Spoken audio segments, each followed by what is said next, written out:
नमस्कार, मैं पंडित हरिकृष्ण भारद्वाज आप सभी का ज्योतिष के कार्यक्रम में स्वागत करता हूं।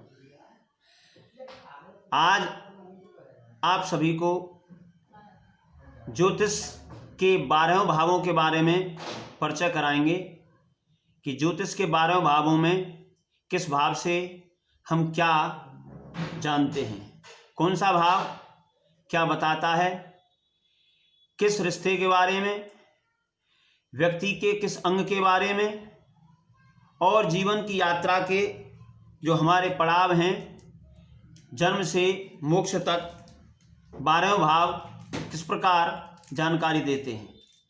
यह कार्यक्रम उन सभी ज्योतिष प्रेमियों के लिए है जो ज्योतिष सीखना चाहते हैं अथवा ज्योतिष में रुचि रखते हैं। ज्योतिष एक बहुत ही रुचिकर और प्राचीन विषय है। हमारे ऋषियों ने ज्योतिष को वेदों का नेत्र कहा गया है। वेद के 6 अंग हैं, उनमें ज्योतिष वेदों का नेत्र है। जिस प्रकार एक बहुत ही सुंदर व्यक्ति बिना नेत्रों के जीवन में अर्थहीन है, उसी प्रकार वेदों का संपूर्ण ज्ञान होने के पश्चात भी यदि ज्योतिष का ज्ञान नहीं है तो वह अधूरा है। क्योंकि ज्योतिष काल गणना है, उसका आगामी भविष्य दुखद है अथवा सुखद है, क्या घटनाएं ब्रह्मांड में घटने वाली हैं उन सभी को बताने वाली एक अद्वितीय गणित है। इन सभी का विचार हम ज्योतिष में करते हैं और ज्योतिष के 12 भाव किस प्रकार ऋषियों ने क्रमबद्ध तरीके से रखे हैं, क्या वैज्ञानिक ढंग रहा उनका, इस पर हम चर्चा करेंगे।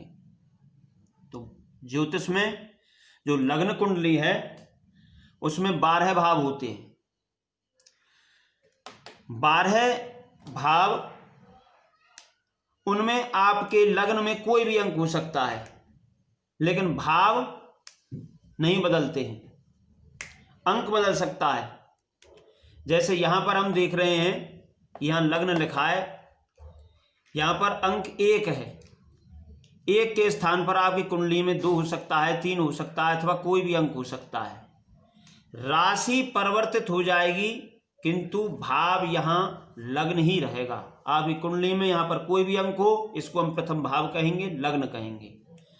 लग्न से हम क्या जानते हैं, क्या जानकारी प्राप्त होती है, क्या देखते हैं, इस सब की जानकारी हम आपको बताएंगे। पहला भाव लग्न, इससे हम व्यक्ति के व्यक्तित्व के बारे में जान सकते हैं, उसकी पर्सनैलिटी कैसी है, उसका मुख चेहरा कैसा है, उसका आभा मंडल किस प्रकार का है, उसके विचार किस प्रकार के रहेंगे, जीवन में वह सकारात्मक सोच से ओतप्रोत रहेगा अथवा नकारात्मक, किस तरह के उसके विचार रहेंगे, व्यक्तित्व क्या है उसका, स्वयं व्यक्ति किस प्रकार का है, जातक कैसा है, यह हम लग्न से देखेंगे। इसीलिए इसे लग्न कहा गया है, अर्थात उसका शरीर, उसका तन, उसका अंतर्मन, यह प्रथम भाव है। इसको हम प्रथम भाव, फर्स्ट हाउस कहेंगे, यहाँ अंक कोई भी हो। इसके पश्चात आता है दूसरा भाव, जिसको हम धन भाव कहते हैं। यहाँ पर कोई भी अंक हो आपकी कुंडली में, लेकिन इसे हम धन भाव ही कहेंगे, भाव वही रहेगा, सेकंड हाउस, अंक कोई भी हो, लेकिन इस भाव से हम क्या देखेंगे, यह जानकारी प्राप्त करेंगे कि इससे हम धन की जानकारी प्राप्त करेंगे। आपके जीवन में धन की स्थिति कैसी रहेगी, आप धनवान रहेंगे, निर्धन रहेंगे। आपके परिवार की जानकारी भी धन भाव से प्राप्त करते हैं। आपका परिवार कैसा रहेगा, आपके परिवार के साथ संबंध कैसे रहेंगे, आपका कुटुंब कैसा होगा, कुटुंब के साथ रहेंगे या कुटुंब को त्याग करके कहीं आजीविका के लिए बाहर जाएंगे, किस तरह के संबंध रहेंगे, यह हम द्वितीय भाव से जानते हैं। पहले व्यक्ति, फिर उसके बाद उसको आवश्यकता होती है परिवार की, तो ऋषियों ने इसी क्रम से उसको रखा है। जिस प्रकार उसके जीवन में घटनाएं घटती हैं तो उसको परिवार की आवश्यकता है, द्वितीय भाव उसके परिवार का है।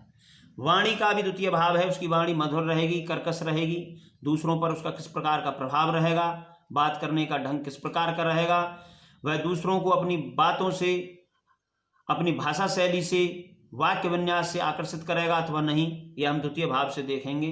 द्वितीय भाव में किस प्रकार के ग्रह हैं, कौन सी राशि है, किस ग्रह की उस पर दृष्टि है, दूसरे भाव का कारक कहाँ है, आदि सभी बातों का विचार करके हम जान सकते हैं। इसके पश्चात तृतीय भाव, इसको हम पराक्रम भाव कहते हैं। इससे हम व्यक्ति के पुरुषार्थ की, पराक्रम की, कि व्यक्ति अपने जीवन में कितना पुरुषार्थ करेगा, कितना मेहनत करेगा, यह जानते हैं। उसके भाई किस प्रकार रहेंगे, भाइयों के साथ संबंध कैसे रहेंगे, और मित्र किस प्रकार के होंगे। जब व्यक्ति का परिवार होता है तो उसको मित्रों की आवश्यकता होती है, तो ये मित्रों का भी भाव है। तृतीय भाव, यहाँ पर कोई भी अंक हो आपकी कुंडली में, लेकिन इसी भाव से हम देखेंगे कि आपका पराक्रम कैसा रहेगा। इसमें कौन ग्रह बैठा है, किस ग्रह की दृष्टि है, इसका कारक कहाँ है, कौन सी राशि इसमें विराजमान है, ये सब बातों की चर्चा हम आने वाले वीडियो में करेंगे। लेकिन हम यहाँ पर आपको बता रहे हैं कि इस भाव से हम क्या देखते हैं। इसके पश्चात आता है सुख भाव, चतुर्थ भाव, फोर्थ हाउस। फोर्थ हाउस से हम सुख का विचार करते हैं, और मनुष्य को सर्वदा सुख कहाँ से मिलता है, माता से। इसलिए माता का जो भाव है उसी को ऋषियों ने सुख का भी भाव रखा है, क्योंकि माता से ही व्यक्ति को सुख की प्राप्ति होती है। माता की गोद में सर्वदा सबसे अधिक प्रत्येक व्यक्ति आनंदित होता है, सुख महसूस करता है। इसलिए चौथे भाव को माता का भाव। भवन का भी यही है, व्यक्ति अपने निजी भवन में जितना आनंदित और स्वतंत्रता महसूस करता है अन्यत्र कहीं नहीं करता। इसलिए चौथे भाव में हम सुख का विचार करते हैं, चौथे भाव से हम भवन का विचार करते हैं, चौथे भाव से हम वाहन का विचार करते हैं। जब व्यक्ति के पास भवन है, वाहन है, माता है, फिर बारी आती है विद्या की, तो पांचवा भाव विद्या का है, इसको हम सुत भाव भी कहते हैं। इससे हम संतान का भी विचार करते हैं, विद्या का विचार करते हैं कि आपकी विद्या कैसी होगी, जीवन में कितनी विद्या प्राप्त करेंगे, विद्या में कोई बाधाएं तो नहीं है। यह सब हम पंचम भाव से विचार करेंगे।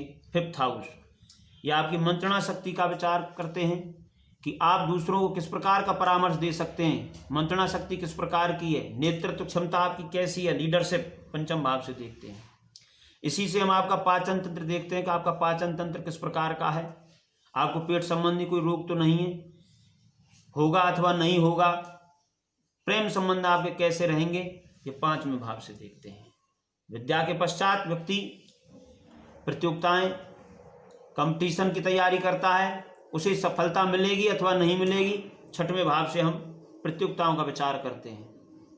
इसी से हम शत्रु का विचार करते हैं, इसी से षष्ठ भाव से हम रोगों का विचार करते हैं कि आपके जीवन में कौन से रोग होंगे, किन रोगों से आप पीड़ित रहेंगे, शत्रु कैसे रहेंगे, आप शत्रुओं पर विजय प्राप्त करेंगे अथवा आप पराजित रहेंगे, आप कंपटीशन में विजय प्राप्त करेंगे, सफलता प्राप्त करेंगे, उच्च स्तर के जो आपके कंपटीशन हैं उनमें कैसा आपका प्रदर्शन रहेगा, ये छठवें भाव से हम देखते हैं। तो यहाँ लग्न से और छठवें भाव तक आज हमने विचार किया कि कौन से भाव से हम क्या देखते हैं। एक बार पुनः हम दोहराते हैं कि प्रथम भाव, जैसे हम लग्न भाव कहते हैं, व्यक्तित्व, व्यक्ति का व्यक्तित्व कैसा रहेगा, किस प्रकार के विचार रहेंगे, किस प्रकार का चेहरा रहेगा, उसकी लंबाई कितनी होगी, व्यक्ति किस प्रकार के कद काठी का होगा, यह सब हम प्रथम भाव से। उसके पश्चात उसको परिवार की आवश्यकता है, द्वितीय भाव परिवार के बारे में बताता है। इसके पश्चात तृतीय भाव, जिसे पराक्रम कहते हैं, भाई अथवा मित्र। जब परिवार है तो उसको आवश्यकता होगी मित्रों की, उसकी आयु बढ़ेगी, तो मित्रों का भाव तृतीय भाव से पुरुषार्थ का विचार करते हैं। फिर चतुर्थ भाव, भवन की आवश्यकता होती है आपको, निजी गृह, वो चतुर्थ भाव से हम माता का, भवन का, वाहन का किस प्रकार का सुख रहेगा, चतुर्थ भाव से। पंचम भाव से हम विद्या किस प्रकार की प्राप्त करेगा, संतान कैसी होगी अथवा नहीं होगी, विलंब से होगी, गर्भपात होगा, किस तरह की परेशानियां बनेंगी, आपकी मंत्रणा शक्ति कैसी रहेगी, आदि बातों का विचार हम फिफ्थ हाउस से करते हैं। उसके पश्चात शत्रु, रोग, आपका कंपटीशन, बासी भोजन, आपका मातुल पक्ष यानी आपका मामा पक्ष किस प्रकार का है, किस तरह के संबंध रहेंगे आपके, वह सभी बातें हम छठे भाव से विचार करते हैं। आने वाले वीडियो में हम सप्तम भाव से द्वादश भाव तक विचार करेंगे।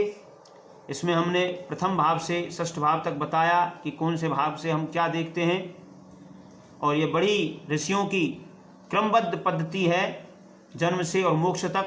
इस पर विस्तार से चर्चा हम आने वाले वीडियो में करते रहेंगे। यदि आपको यह पसंद आता है तो चैनल को सब्सक्राइब करें, लाइक करें। आपका बहुत बहुत धन्यवाद। नमस्कार।